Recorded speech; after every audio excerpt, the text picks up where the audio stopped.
Olá pessoal, continuando então aqui sobre o trecho da história da ufologia, segundo o Walter Hanegraaff, do Dicionário de Gnose. Isso daqui é um texto, eu acho que tem umas 10 páginas, tá?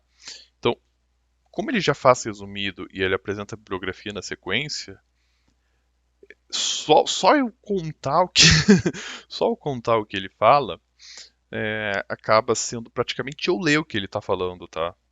Porque então assim, eu tô com as anotações aqui. Porque pensa o seguinte, ele resumiu uma série de livros em um artigo como se fosse um artigo de uma enciclopédia. Acho que esse é o melhor exemplo. Alguns artigos de enciclopédia até são bem curtinhos, mas então tem umas 10 páginas. Tá, esse tipo de livro até é bom para a gente ter quando a gente vai estudar certos assuntos, porque eles indicam outras bibliografias, tá? São essas composições. Enfim, eu estava comentando, então, no final do encontro passado, aquela questão do que o Leadbeater, né, ele comentou que os alienígenas que inspiravam poetas e autores para que eles fossem acostumando as pessoas com as ideias, né, de, de ideias dos alienígenas e outras crenças, tá? E aí o Hanegraaff, ele comenta que essa crença continua, tá? Isso tem hoje ainda. Não sei se hoje pessoalmente tem, eu acredito que sim. Mas na época que o autor está escrevendo, eu não peguei a data do livro, infelizmente cometi esse erro, tá? Eles continuam a ver a ficção científica, né, os livros de ficção científica, coisas de entretenimento, séries e outras coisas, como fonte de informação, tá? E aí eles dizem, né, que o contexto, né, a ficção abre a mente para possibilidades avançadas. O pessoal vê isso mesmo falando. E aí tem que entender um pouco o que que acontece. Que assim como alguns autores eles escrevem obras de ficção querendo discutir teses, querendo discutir ideias de alguma outra forma, a aplicabilidade delas, pessoal, alguns vão ler isso querendo pensar. Eu não acho que a maioria das pessoas que lê ficção acha que isso daria uma mensagem criptografada, né, de alienígenas. Então a Blavatsky considera que a maioria dos planetas, dentro e fora do nosso sistema solar, são habitados por seres humanos. Lembrem-se aqui, o conceito de ser humano, ele não está, ele abrange os alienígenas, tá? É uma crença similar aos ensinos kardecistas, tá? E ele diz que, e aí ela diz, né, assim, similar à crença kardecista, ela diz que cada planeta corresponde a um estágio evolucionário, né, da humanidade. Ainda que possa ir muito longe, né, alguns estudiosos dizem, tem um movimento chamado I Am, que seria o primeiro movimento religioso que se edificou a partir de relatos, tá, de com contato de relatos de contato com vida extraterrestre, tá? Ele vai ser então criado basicamente à luz desse contato com os mestres, seguindo muito o padrão da sociedade teosófica. Então, tem essa correspondência.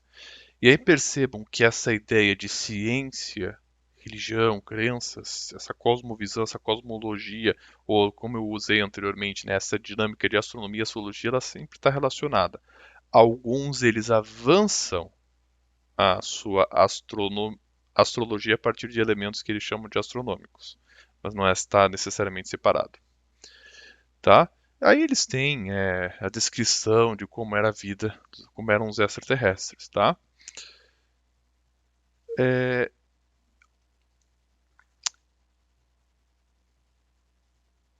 Em 1940, tu tem, né, com o final da Segunda Guerra Mundial, Guerra do Pacífico, tu tem a questão das bombas atômicas. E aí tu vai ter uma certa percepção que as coisas no céu, qualquer coisa no céu, começa a ser o medo da bomba atômica. Tá? E aí começa a entrar aquela ideia. Não estou dizendo que não havia antes, tá? Mas pelo que eu pesquisei historicamente, com o advento da bomba atômica, começa a haver cada vez mais o medo de que haja uma destruição do planeta, então os extraterrestres seriam uma imanentização da salvação escatológica. Vou traduzir isso, tá? Salvação escatológica é salvação no final dos tempos. O final dos tempos ele pode ser entendido no sentido religioso ou no sentido físico, ou seja, quando o planeta acabar de vez, seja por destruição natural ou por destruição do ser humano. E a salvação é como tu vai se salvar. A salvação da religiosa é espiritual, a salvação imanente, a salvação do teu corpo, da tua vida. Com medo de uma bomba nuclear, as pessoas começam algumas, né, a ter um certo, vai enlouquecendo um pouco se a pessoa fica muito tomada pelo medo. E aí elas começam então, nossa, aparição de alienígena, e elas começam a ver o seguinte: os alienígenas estão vindo aqui para salvar os eleitos de uma catástrofe iminente que é uma guerra nuclear. Inclusive, quando Profecias Falham, né, do Leon Festinger, ele comenta de um grupo. Eu acho que provavelmente é o estudo mais famoso disso, mas o grupo não tinha muita expressão, tá? Então, isso é importante a gente ver. Essa crença ela se propagou. Hoje tem outras versões, mas isso tem muito. Eu vou precisar fazer uma série sobre literatura também fantástica e outras coisas, provavelmente, porque aqui já começa a se relacionar com outros temas que entra messianismo e várias outras questões, tá? Então, são, começa-se uma série de ideias que eram comuns a um tema espiritual ou a literatura fantástica a serem traduzidas para essa literatura de ficção científica. Por isso que eu cunhei nessa expressão de chamar de fantasia científica ou fantasia espacial para certas coisas que não pode. O pessoal diz que tem nave é ficção. Não, não é, às vezes é fantasia, tá? E aí dizem, né, um livro de 1953, Flying Saucer, né, OVNIs pousaram, objetos voadores pousaram, do George Adamski, ele afirma, né, que encontrou um ser de Vênus, né, em novembro de 1952. Significativamente, né, desde do começo, os venusianos deixaram claro para Adamski a preocupação deles com bombas atômicas, né, que a preocupação deles com bombas atômicas foi a razão para os extraterrestres contactarem a Terra. Então, com a explosão das bombas atômicas, os relatos de extraterrestres começam a se relacionar com isso. O que é um sintoma, uma evidência, um sintoma de fraude da história. Por quê? Porque se eles realmente estivessem preocupados com isso e tivessem essa tecnologia e todo o conhecimento que eles tinham, teriam aparecido antes. Aí alguns vão dizer, não, mas você tem que entender que da explosão até os sensores deles pegarem, que não sei o que. Mas se os caras já estavam nos vigiando desde o início de 1900, tá? Os testes de bomba nuclear não foi assim, tá? Então, isso é um típico sintoma de fraude, que depois que o evento acontece, surge uma espécie de profecia sobre ele, tá?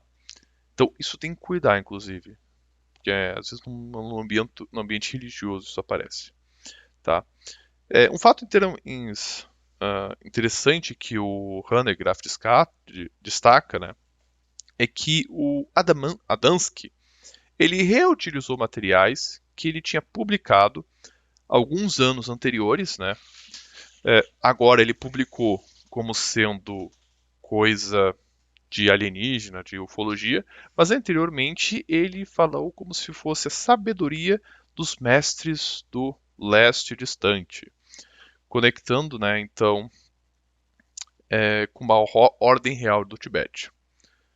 Porém, então, o que ele diz? Isso é interessante.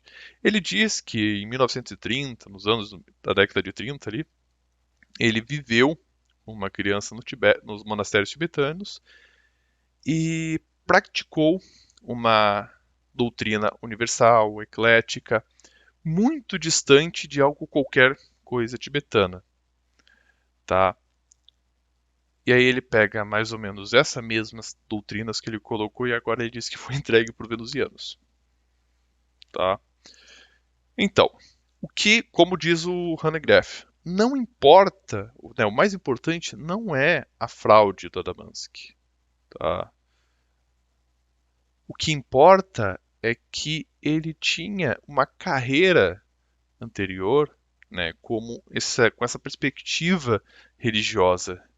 E como foi fácil para ele simplesmente continuar propagando as mesmas ideias num novo contexto, e agora esse contexto de ficção científico-espacial.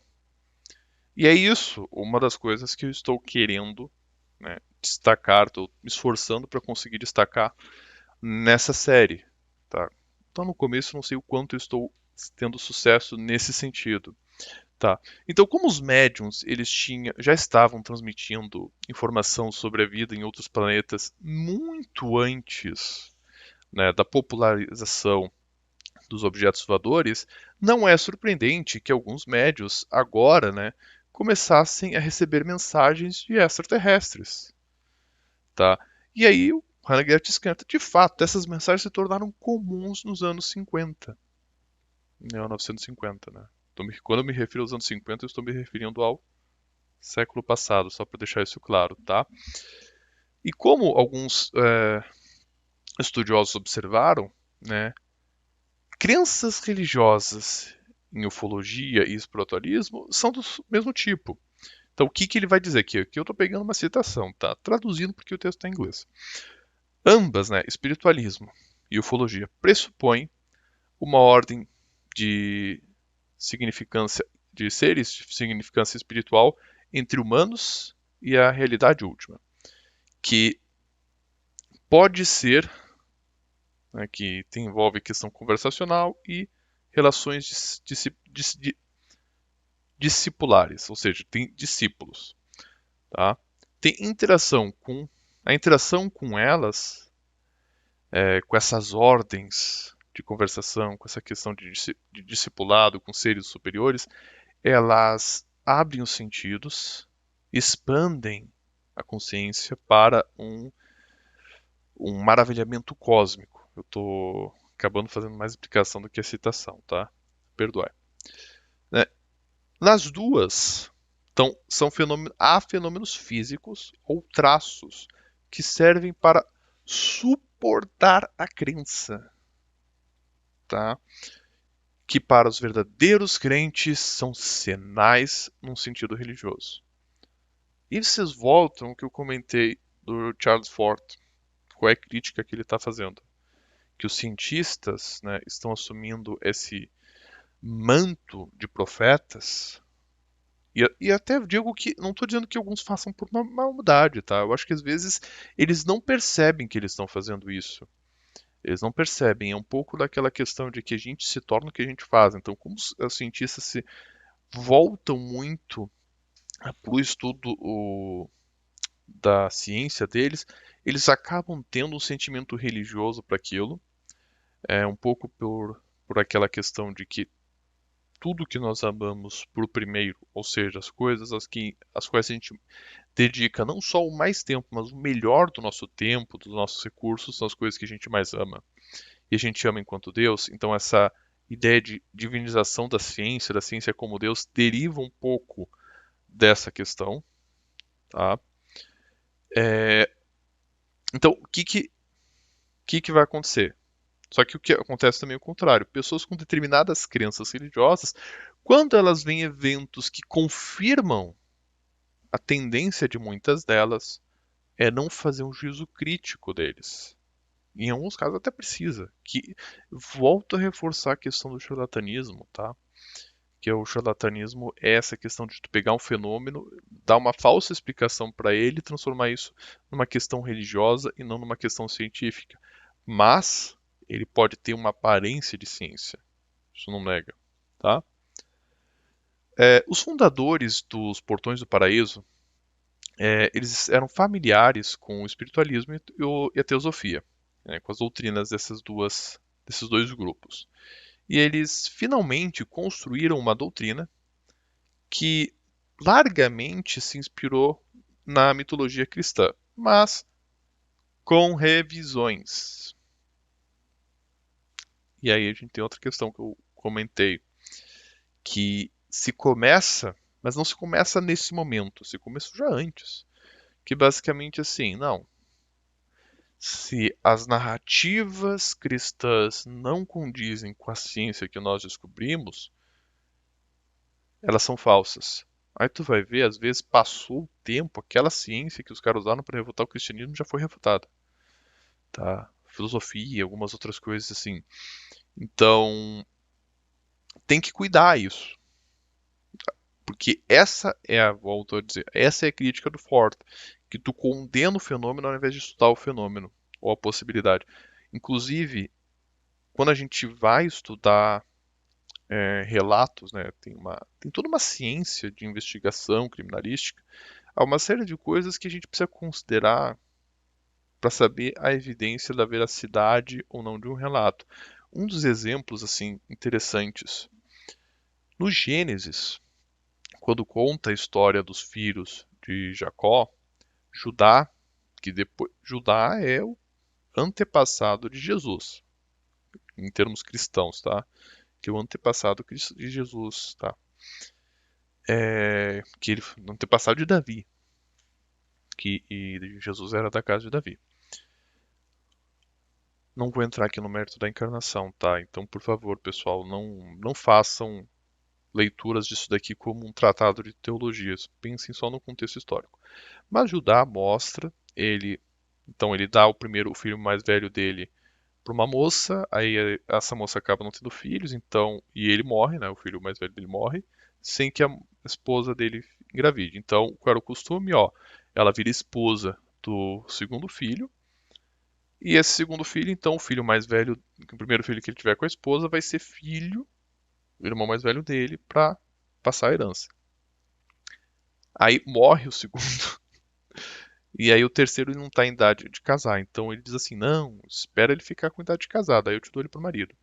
Aí ele passa o tempo, não dá, e daí ela se faz de prostituta, tem um filho com o Judá, né? E aí ele, percebendo que ela foi mais justa que ele dá então o terceiro filho para ela. Por que que tem uma história que difama o patriarca, o antepassado de Davi?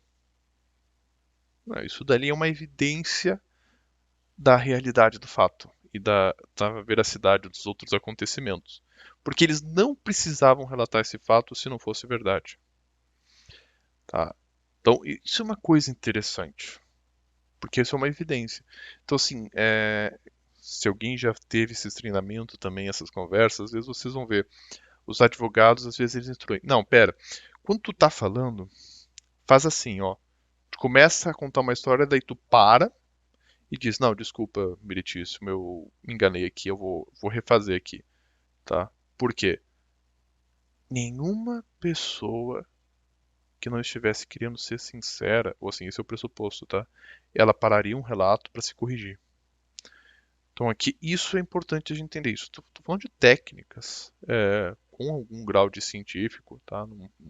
Porque a ciência tem graus de demonstração, tá? Não é tudo no preto ou no branco, como alguns dizem. E isso são avaliados, então, para determinados estudos. Mas eu já me passei, tá? No assunto.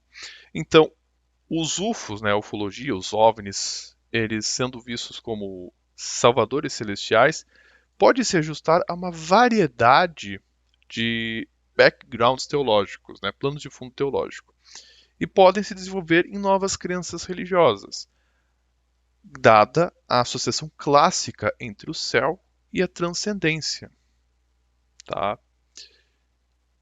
Então, o simples fato de que os OVNIs são voadores, né, eles são vistos no céu, tu não vai ver objeto voador não identificado na água, tá? Assim, objeto voador não identificado, a gente pressupõe que ele está voando. Se ele está na água, a gente não vai pode até dizer, não, é um OVNI que caiu, beleza. A gente não descreve ele como sendo um voador não identificado, tá?